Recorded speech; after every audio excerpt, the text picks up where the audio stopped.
الحمد لله رب العالمين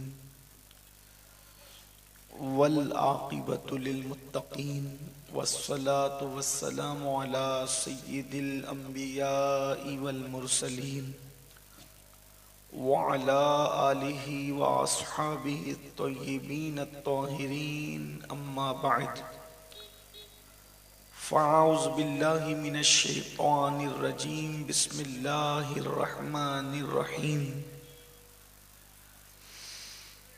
والتين والزيتون وطور سينين وهذا البلد الأمين لقد خلقنا الإنسان في أحسن تقويم ثم رددناه أسفل سافلين صدق الله العظيم غوث اعظم بمنی بے سرو ساما مددے قبلہ دین مددے کعبہ ایمان مددے انتظار کرم تستمنی عینی را اے خدا جو خدا بینو خدا دا مددے بگرداب بلا افتادہ کشتی ضعیفانو شکستہ رات پشتی بحق کے خواجہ عثمان ہارون مدد کن یا معین الدین چشتی مدد کن یا معین الدین چشتی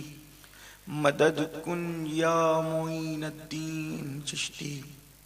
منبر پر رونق افروز برادر اکبر پیر سید یاسین باپو قادری مدث اللہ العالی، وہ بزرگ مکرم پیر سید غلام محی الدین صاحب قادری مدث اللہ العالی، وہ جمیع عرش مقام سادات کرام علماء ذوی الاحترام حاضرین محفل پردہ نشین ماؤں اور بہنوں، السلام علیکم ورحمۃ اللہ وبرکاتہ۔ انتہائی احترام و عقیدت کے ساتھ اپنے اور ساری کائنات کے مرکز عقیدت انیس بے کساں چارہ ساز درد منداں، ہم غریبوں کے غم گسار، ہم فقیروں کی ثروت، شہر یار ارم تاجدار حرم نوبہار شفاعت، شب اسرا کی دولہا نوشے بزم جنت، دانائے سبل مولائے کل ختم الرسل، خسرو خوباں سیاح لا مکان وجہ کن فکان، در اللہ المکنون سر اللہ المخزون، عالم ما کان وما یکون، آب و گل انبیاء جانو دل اصفیاء، مطلع ہر سعادت مقطع ہر سیادت، خلاصہ کائنات فخر موجودات، حضور احمد مجتبی محمد مصطفیٰ، ارواحنا فدا صلی اللہ تعالی علیہ وآلہ وصحبہ وبارک وسلم کی بارگاہ بے کس پناہ میں جس طریقے سے پڑھاؤں بلند آواز سے میرے ساتھ مل کر پڑھیں۔ الصلاۃ والسلام علیک یا رسول اللہ، الصلاۃ والسلام علیک یا نبی اللہ، الصلاۃ والسلام علیک یا حبیب اللہ، وعلی آلک و اصحابک یا نور اللہ، صلی اللہ تعالی علیہ وسلم۔ نبی سرور ہر رسول و ولی ہے، نبی سرور ہر رسول و ولی ہے، نبی رازدار مع اللہ علی ہے بیتاب جس کے لیے عرش اعظم، ہے بیتاب جس کے لیے عرش اعظم، وہ اس راہ روے لامکاں کی گلی ہے، تیرے در کا درباں ہے جبریل اعظم، یا رسول اللہ تیرے در کا درباں ہے جبریل اعظم، تیرا مدح خواہ ہر رسول و ولی ہے، اور تمنا ہے فرمائیے روز محشر، تمنا ہے فرمائیے روز محشر، یہ تیری رہائی کی چٹھی ملی ہے، یہ تیری رہائی کی چٹھی ملی ہے، اور شفاعت کرے حشر میں جو رضا کی، سوا تیرے کس کو یہ قدرت ملی ہے۔ آج کی یہ محفل ایک اللہ کے برگزیدہ بندے، اللہ کے ولی کہ عرس سراپا قدس کے موقع پر آپ کے اس گاؤں کے اندر انعقاد پذیر ہے۔ بہت سارے عناوین کے لیے حکم ہے، اسی مناسبت سے چند آیات تلاوت کرنے کا شرف حاصل کیا گیا ہے۔ اللہ تبارک و تعالیٰ اس کے متعلق مجھے حق کہنے اور آپ تمامی خواتین و حضرات کو حق سن کر اس پر عمل کرنے اور اسے عام کرنے کی توفیق عطا فرمائے۔ انسان اللہ کی نظر میں بہت محترم اور عزت والا ہے۔ پورے قرآن کا مطالعہ کریں، اللہ نے کسی بھی چیز کو بیان کرنے سے پہلے اتنی قسمیں نہیں اٹھائی جتنا انسان بیان کرنے سے پہلے قسم اٹھائی۔ حیرت ہوتی ہے، اگر وہ بغیر قسم کے کہہ دے تو کون ہے اس کی بات کا انکار کرنے والا؟ بغیر قسم کے کہے پھر بھی اس کی بات مانی جاتی ہے، مانتے ہیں، لیکن وہ 4 قسمیں اٹھا کر حسن انسان بیان کرتا ہے، کہتا ہے والتین والزیتون وطور سینین وہذا البلد الامین، اور قسمیں بھی اٹھائی۔ ویسے وہ اگر کسی چھوٹی سی چیز کی بھی قسم اٹھا لے تو وہ چھوٹی نہیں رہ جاتی بلکہ بڑی ہو جاتی ہے، لیکن اللہ نے قسمیں جو اٹھائی ہے اس کی شرح میں جو تفسیری ترجمہ ہے وہ آپ کے سامنے پیش کروں۔ گویا کہا جا رہا ہے اس شہر کی قسم جس شہر میں ابراہیم پیدا ہوئے، اس شہر کی قسم جس میں موسیٰ پیدا ہوئے، اس شہر کی قسم جس میں عیسیٰ پیدا ہوئے، اور اس شہر کی قسم امن والے جس میں میرا محبوب پیدا ہوا۔ یعنی 4 ایسے شہروں کا انتخاب کیا گیا ہے جس کو میں اللہ نے انبیاء کو پیدا کیا، اور وہ بھی انبیاء میں سے چنے ہوئے میں چنے ہوئے 4 پیغمبر، ابراہیم علیہ السلام، موسیٰ علیہ السلام، عیسیٰ علیہ السلام اور ہمارے آقا، یعنی 4 جو بڑے انبیاء ہیں، سبھی بڑے ہیں، لیکن ان بڑوں میں جو 4 بڑے ہیں اللہ نے ان کی پیدائش اور ان کی ولادت گاہ کے شہروں کی قسم اٹھا کر کے پھر کہا لَقَدْ خَلَقْنَا الْإِنسَانَ فِي أَحْسَنِ تَقْوِيمٍ، ہم نے انسان کو بہت خوبصورت بنایا، ہم نے انسان کو بہت حسین بنایا، ہم نے انسان کو جو ہے وہ حسن والا بنایا، انسان کو اچھی شکل میں پیدا کیا، انسان کو اچھی صورت میں پیدا کیا۔ اس سے پتہ چلا کہ عظمت انسان اللہ کے نزدیک کتنی اہم ہے، بلکہ انسان کو پیدا کرنے کا مقصد کیا تھا؟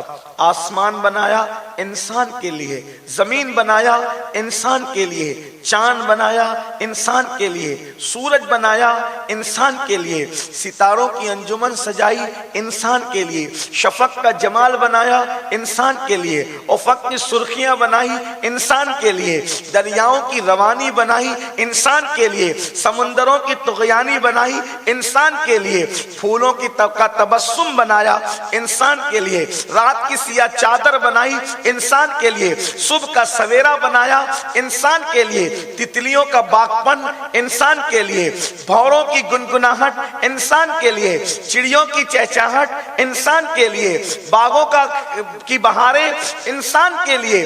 اللہ اکبر، ساری کائنات کو انسان کے لیے بنایا، حتیٰ کہ فرشتے ایک ایک انسان پر 60 فرشتوں کو مامور کر کے بتایا کہ گویا کہ فرشتے بھی جو اتنی عظیم ترین مخلوق ہے وہ بھی انسان کے تحفظ کے لیے جو ہے ایک انسان پر 60 فرشتے مقرر ہے۔ تو اللہ نے پوری کائنات انسان کے لیے بنائی ہے، اور پھر کہا انسان کو کیوں بنایا؟ انسان کو بنایا درد دل کے لیے،